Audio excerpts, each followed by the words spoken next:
नमस्कार साथियों, स्वागत है आप सभी का अंकित इंस्पायर्स इंडिया पर। मैं हूं अंकित अवस्थी। चर्चा पश्चिम बंगाल की। पश्चिम बंगाल में टीएमसी के साथ कुछ ऐसा हो रहा है जो कि शायद भारत की वर्तमान राजनीति में अपने आप में ऐतिहासिक है। ऐसा क्या हो रहा है? हमारे देश ने बहुत सारी ऐसी राजनीतिक घटनाएं पहले सुनी हैं, फिर चाहे महाराष्ट्र के अंदर ठाकरे ग्रुप का दो भागों में बंट जाना हो, शिवसेना का बंट जाना हो, एनसीपी का बंट जाना हो, सुना है। टीएमसी के अंदर एक अलग तरह की चीज निकल कर आई है। थोड़ा अलग कैसे है कि ममता बनर्जी पसंद है हमें, एक आदमी पसंद नहीं है। और वो कौन है? बोले इनका भतीजा अभिषेक बनर्जी। किसने बनाया? बोले ममता बनर्जी ने। हमें पसंद नहीं है। और ऐसा कहकर के 80 विधायकों वाली टीएमसी, जो कि इस समय विपक्ष में है, उसने एक ऐसा कारनामा कर दिया जो दुनिया की समझ में एक प्रकार से ऐतिहासिक हुआ। ऐतिहासिक क्या हुआ? ऐतिहासिक यह हुआ कि टीएमसी का विभाजन स्क्रीन पर तो आया लेकिन टीएमसी ही रहा। मतलब ये वो वाली बात है कि शिवसेना के दो धड़े बने। बड़े धड़े ने कहा हम टीएमसी हैं, बड़े धड़े ने कहा कि हम शिवसेना हैं। ऐसे टीएमसी के अंदर दो धड़े बने। एक धड़े ने कहा कि हम टीएमसी हैं। अब ये कहानी क्या है? मैंने आज से कुछ दिन पहले ही, जब ये चुनाव हुए थे उसके तुरंत बाद एक सेशन किया था अपने इंडिया डेट इज भारत में। एक चर्चा थी कि क्या भारत से क्षेत्रीय पार्टियां खत्म हो रही हैं। उस दौरान भी हमने ये चर्चा मतलब पटल पर आप सबके सामने रखी थी। वैसी ही चर्चा ममता बनर्जी के संबंध में निकल कर आ रही है। असल में 28 साल में पहली बार टीएमसी टूट का सामना कर रही है। 80 में से 58 बागी विधायकों ने अपना नेता ऋतव्रत बनर्जी को चुन लिया है। ये है ऋतव्रत बनर्जी, जो कि फिलहाल विधायक भी हैं, पूर्व में सांसद भी रहे हैं, टीएमसी से हैं। टीएमसी के अंदर यानी तृणमूल कांग्रेस के अंदर मुखिया ममता बनर्जी, भतीजे अभिषेक बनर्जी जो कि जनरल सेक्रेटरी हैं पार्टी के, उनके चलते ऋतव्रत बनर्जी लीडर बनकर के सामने आते हैं। यानी कि विधानसभा में लीडर ऑफ अपोजिशन में, जैसे केंद्र में आप देखते हैं तो लीडर ऑफ अपोजिशन में आप राहुल गांधी जी को सुनते हैं, ऐसे ही पश्चिम बंगाल की विधानसभा में ऋतव्रत बनर्जी तृणमूल कांग्रेस से ही होंगे लेकिन वो लीडर ऑफ अपोजिशन होंगे। ये क्या है फिर? पार्टी के अंदर बगावत कही जाए, इसे पार्टी के अंदर टूट कही जाए, पार्टी में ममता बनर्जी से नाराजगी लेकिन अभिषेक बनर्जी से ऐसा, ममता बनर्जी के प्रति सम्मान लेकिन अभिषेक बनर्जी से नाराजगी, या फिर यह मान लिया जाए कि अब टीएमसी खत्म हो रही है। ऐसा मैं क्यों कह रहा हूं? क्योंकि जिस तरह से आपने अब तक महाराष्ट्र में होता हुआ सुना था, वैसा अब यहां पर भी होता हुआ दिख रहा है। इस पूरी कहानी को सिलसिलेवार तरीके से आपके साथ डिस्कस करेंगे, समझेंगे कि यह कहानी कैसे कैसे घटित होती आई। टीएमसी का अब नाम कौन लेकर चलने वाला है? क्या ममता बनर्जी पूरी तरह से खत्म हो गई हैं? और ममता बनर्जी के खत्म होने में ये जो ग्रुप नया निकल कर आया है, ये सत्ता में ही क्यों नहीं मिल जाता, अपोजिशन में क्यों बैठना चाहता है? सारी बातों को आइए एक एक करके सिलसिलेवार तरीके से आपके साथ चर्चा में लेकर आते हैं। लेकिन उससे पहले एक जानकारी हमारे कुछ प्यारे विद्यार्थियों के द्वारा जो नन्हे मुन्ने हैं, इस समय ग्रीष्मकालीन अवकाश के समय पर समर वेकेशंस में उन्होंने कुछ कारनामे किए हैं, वो आपको दिखा देते हैं। समर वेकेशंस में बच्चे क्या सीख रहे हैं। आपको मैंने कहा था ना, एआई का यूज सिखा रहे हैं हम लोगों को, प्रॉम्प्ट इंजीनियरिंग सिखा रहे हैं, प्रॉम्प्ट के थ्रू वाइब कोडिंग सिखा रहे हैं। तो देखिए, कुछ कलाकारों ने वीडियो गेम क्रिएट करके हमारे सामने भेज दिए हैं, कुछ बालकों ने हमारे सामने वेबसाइट बनाकर भेज दी हैं। उन्होंने अपनी अपनी वेबसाइट, क्योंकि हमने वाइब कोडिंग से वेबसाइट बनाना सिखाया है इस बार ग्रीष्मकाल के अवकाश में। जिन क्लासेस में सिखाया है उनका लिंक कमेंट बॉक्स में है, आप भी उन्हें ज्वाइन कर सकते हैं। ये कुछ एग्जाम्पल्स हैं जो वेबसाइट्स के बनाए गए हैं प्रॉम्प्ट कोडिंग के थ्रू, वाइब कोडिंग के थ्रू, आप इन्हें देख सकते हैं। और इस तरह से बच्चे हमें बना बना करके भेजते हैं। हमारा जो कम्युनिटी है एप्लीकेशन के ऊपर, वहां पर अपने कामों को इस तरह से रोज हमारे पास शो कर रहे हैं बच्चे बना बना करके, आप भी देख सकते हैं। ठीक है, अगर आप भी इस तरह से अपने बच्चों को सिखाना चाहते हैं, इवन खुद भी सीखना चाहते हैं, मतलब बहुत सी चीजें ऐसी हैं, चाहे वेबसाइट बनाना हो, इवन जैसे आज हम क्लाउड का यूज करना सिखाने जा रहे हैं, तो अगर आप सीखना चाहते हैं तो आइए, एमएस एक्सेल, पावर पॉइंट, ये सब हम एआई से आपको यूज करना सिखा रहे हैं। लिंक कमेंट बॉक्स में पिन है। क्लासेस पूरे 1 साल के लिए वैध हैं। आप मोबाइल से, लैपटॉप से, जहां से भी चाहें उन्हें देख सकते हैं। और प्रॉपर कम्युनिकेशन और डाउट क्लासेस के साथ हो रहा है, तो आप उन्हें अवश्य देखें। आइए साथियों, चर्चा कर रहे हैं पश्चिम बंगाल के अंदर इलेक्शन रिजल्ट की। इलेक्शन होते हैं पश्चिम बंगाल के अंदर और बीजेपी मेजर पार्टी बनकर आती है। 294 सीटों वाली विधानसभा के अंदर बीजेपी मुख्य दल बनकर सामने आती है और अपोजिशन में 80 सीटों के साथ बैठती है ममता बनर्जी। ममता बनर्जी के पास अपने भतीजे नेतृत्व के लिए हैं, यानी कि परिवारवाद में अगर ममता बनर्जी नहीं कभी इस स्थिति में रही कि वो पार्टी संभालें, तो अभिषेक बनर्जी को उन्होंने अपना एक तरह से उत्तराधिकारी शो कर रखा है, शोकेश कर रखा है। आधिकारिक रूप से नहीं तो बयानबाजी में यही है कि सब कुछ यही है। अब ये सब कुछ यही है, कैसे पता चलता है? अभिषेक बनर्जी 1987 बॉर्न है, यंग लीडर हैं। इनकी ही कुछ बयान ऐसे थे जो हमने पहले भी कवर किए थे, जब इन्होंने अमित शाह जी के बारे में कुछ बयानबाजी की थी, तो अमित शाह जी ने कहा था कि तुम तो दिखोगे ही नहीं पश्चिम बंगाल में, अगर आपको कुछ रिलेटेबल याद आ रहा हो। आएंगे इस पूरी कहानी पर, तो घटना को थोड़ा सिलसिलेवार तरीके से लेकर चलते हैं। 4 मई को रिजल्ट में पता चलता है कि साहब बीजेपी से हार गई है टीएमसी। जैसे ही ये बात निकल कर आई, तो अब किसके सिर पर यह सहरा बांधा जाए कि किसके कारण हारी और क्या हुआ? इस बीच में चर्चा अभिषेक बनर्जी की होने लगी। कुछ पार्टी के कार्यकर्ता अभिषेक बनर्जी से नाराज हुए। इस बीच में 6 मई को विधायकों की बैठक बुलाई जाती है, जिसमें ममता बनर्जी कहती है कि इस इलेक्शन में अभिषेक बनर्जी ने बहुत बढ़िया काम किया। पार्टी के नेताओं में अभिषेक बनर्जी के खिलाफ एक नफरत का भाव आ गया था कि इनके कारण चुनाव हारे हैं, लेकिन ममता बनर्जी ने उन्हें शाबाशी दी कि बहुत बढ़िया किया। कोई बात नहीं साहब। इस बहुत बढ़िया के दौरान एक घटना और घट जाती है, और वो ये कि ऋतव्रत बनर्जी और संदीपन साहा ने जहांगीर खान पर कार्रवाई ना होने पर सवाल उठाए।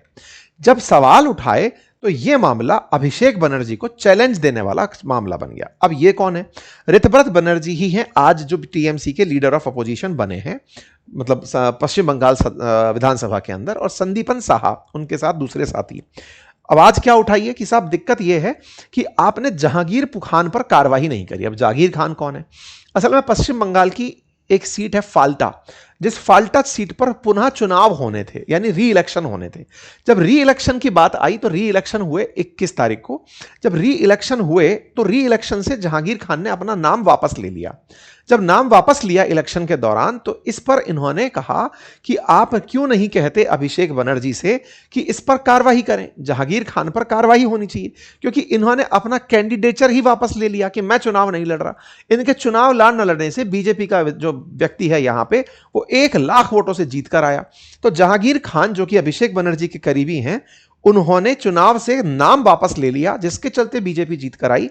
तो बोले भाई इस पर कार्रवाई क्यों नहीं करते आप, इस व्यक्ति पर? अच्छा, सब लोग समझ रहे थे कि भाई अपोजिशन को यह समझ में तो आ ही गया था कि इस चुनाव के अंदर बीजेपी जीत ही जाएगी, क्योंकि अब सत्ता में बीजेपी बैठी है तो जीतने के चांसेस जनता में इस तरह से है ना कि सत्तारूढ़ बाई इलेक्शंस जो अक्सर चुनाव के तुरंत बाद होते हैं, उसमें जिसकी सरकार बनती है वो बाई इलेक्शन निकाल ले जाते हैं, क्योंकि जनता को भी लगता है कि भाई अब हम अपना सीएम खुद ही देख रहे हैं कि ये पार्टी सीएम बना चुकी है, तो चुनाव का कोई मायना नहीं रह जाता, बस लोकल नेतृत्व के लिए आपको चुनाव करना होता है। ठीक है साहब।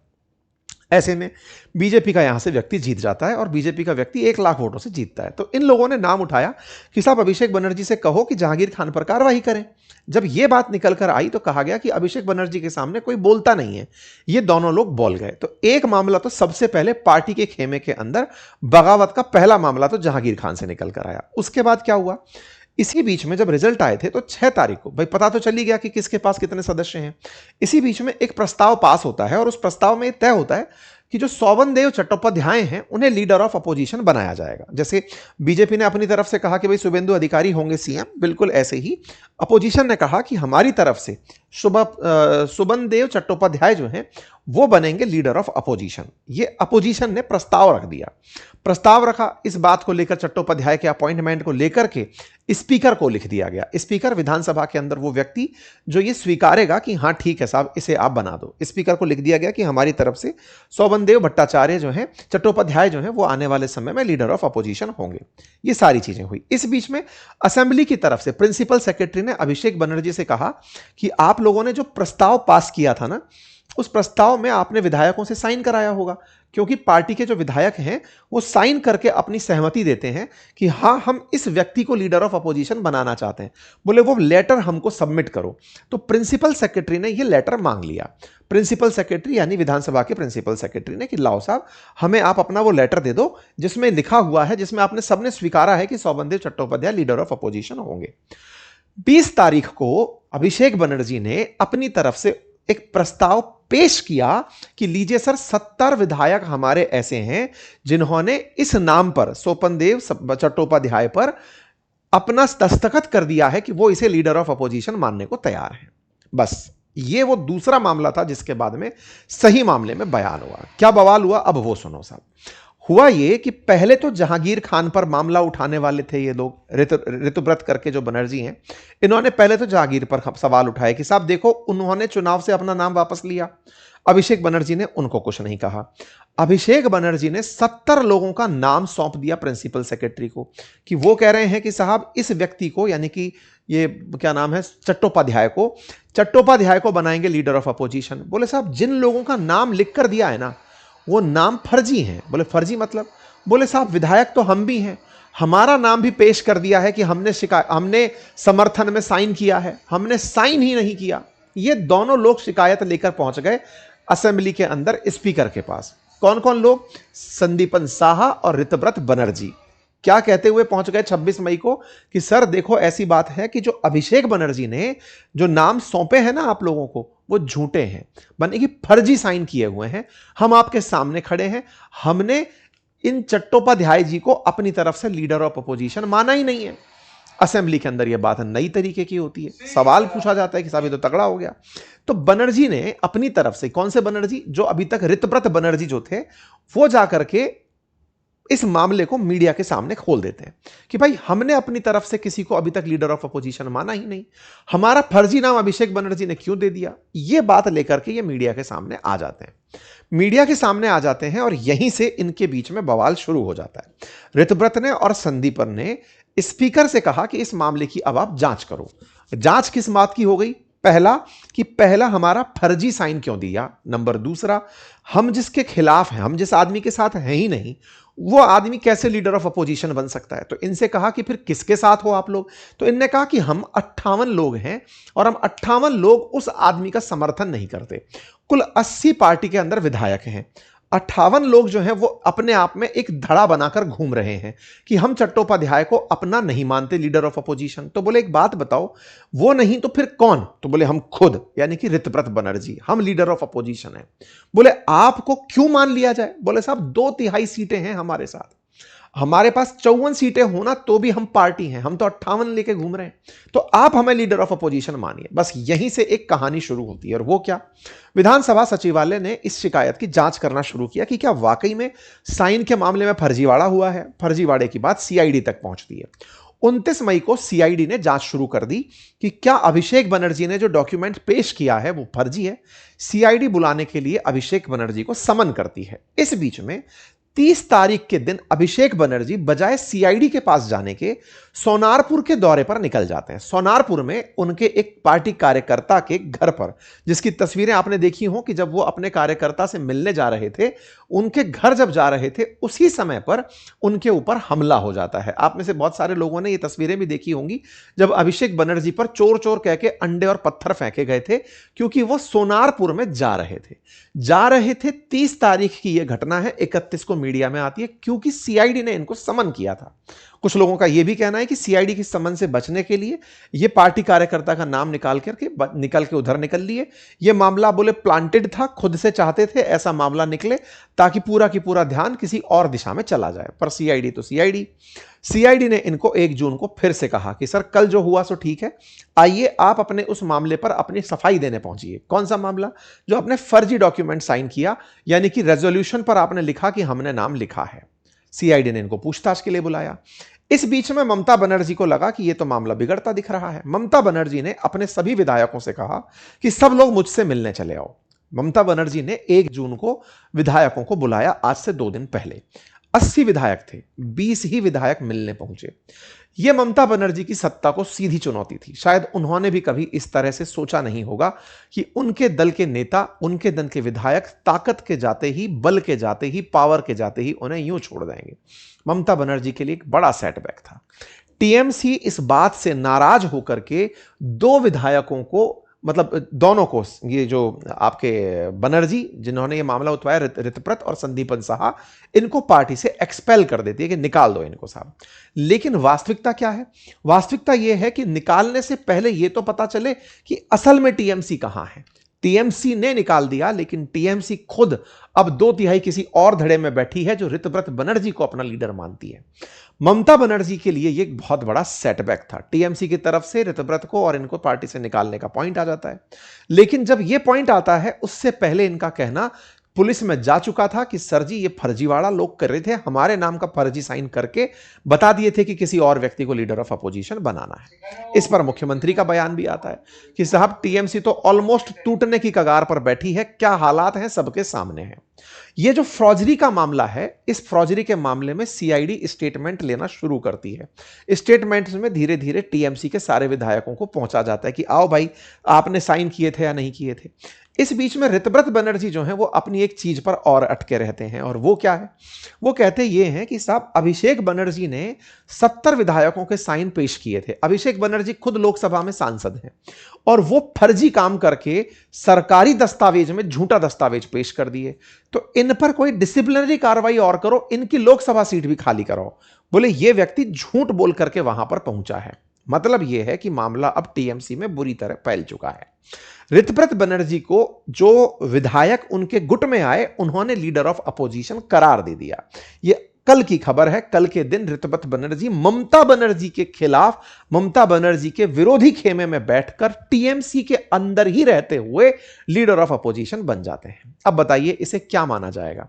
ममता बनर्जी की खिलाफत, अभिषेक बनर्जी की खिलाफत। और इन्होंने बड़ा इंटरेस्टिंग पॉइंट बोला है, क्योंकि ये जानते हैं कि पश्चिम बंगाल के अंदर ममता बनर्जी की अभी भी पकड़ है, वो सड़कों पर निकलेंगी तो आंदोलन खड़ा कर देंगी। इन्होंने डायलॉग क्या मारा है कि हम चाहते हैं कि हमारे एडवाइजर के रूप में, हमारे मुख्य सलाहकार की भूमिका में ममता बनर्जी आए और हमें अपनी पार्टी में रहते हुए सलाह दें। हम तो अभी भी टीएमसी में ही हैं, अभी भी हम टीएमसी में ही हैं। जो रह गया हिस्सा जो ममता बनर्जी के पास है, अब वो टीएमसी है या नहीं हम नहीं जानते। हम तो चाहते हैं कि ममता बनर्जी हमारे साथ आए। तगड़ा राजनीति के अंदर दांव चल दिया गया है। उम्मीद है कि आप लोगों को ये पूरी कहानी बेहतर तरीके से समझ में आ रही हो। एक पूरा स्क्रीन प्ले वैसा ही दिखाई दे रहा हो जो कभी शिवसेना में दिखाया, और वैसा ही वैसा। अब सवाल आप सबके दिमाग में केवल इतना कि वहां तो उद्धव ठाकरे जी ने बाला साहब ठाकरे जी की जो लीगेसी थी उसको अपने साथ रखा हुआ था कि मैं उस परिवार से आता हूं। यहां तो ममता बनर्जी अभी साक्षात खुद ही जीवित हैं, और ऐसे में उनके सामने ही पार्टी हारते ही ये सब हुआ। ये अपने आप में बड़ा आयरनिकल है, और ये ऐसा सामान्यतया नहीं देखा जाता जो आप पश्चिम बंगाल में देख रहे हैं। इन्होंने ममता बनर्जी को अपने पास बुलाया है और कहा है कि साहब बाकी सबको छोड़ दो, अभिषेक बनर्जी को हम नहीं मानते, आपने उन्हें जो इस पोजीशन दे रखी है वो हमारे लिए नहीं है। ये बड़ी ही चीज निकल कर आई। इनसे पूछा कि साहब अभिषेक बनर्जी के बारे में, बोले अभिषेक बनर्जी कौन? अभिषेक बनर्जी 18वीं पश्चिम बंगाल विधानसभा में कोई रोल नहीं रखते, हम उस पर क्या बोलें। तो कुल मिलाकर टीएमसी में विभाजन हो चुका है। 58 विधायक अपना नेता सुब्रत बनर्जी को बना चुके हैं। अब ममता बनर्जी क्या कर पाएंगी ये तो आने वाला समय बताएगा, क्योंकि अल्टीमेटली उनके पास जो बचे हुए विधायक हैं वो अब उनके लिए पार्टी तो नहीं है। अब सवाल बनती है साहब कि साहब ऐसी स्थिति में और कुछ नहीं हो रहा क्या? हो रहा है ना। कोलकाता के अंदर जो इस समय मेयर साहब बैठे हुए हैं वो खुद सफोकेटेड फील कर रहे हैं। क्यों? क्योंकि उन्हें अपना डर सताने लग रहा है। अभिषेक बनर्जी जहां किसी अस्पताल में जहां जाकर पहुंचे थे इलाज कराने, वहां पर उनका इलाज नहीं हो रहा है। तमाम प्रकार की वो पावर जाते ही जो स्थितियां बनती हैं वो निकल कर आ रही हैं। अब आपके दिमाग में एक सवाल आना शुरू होगा, और वो ये कि क्या साहब इस आधार पर टीएमसी के अंदर जो धड़ा टूटकर अलग निकला है, इन्हें दल बदल विरोधी अधिनियम के तहत पनिशमेंट नहीं मिलेगा? नहीं मिलेगा। क्यों नहीं मिलेगा?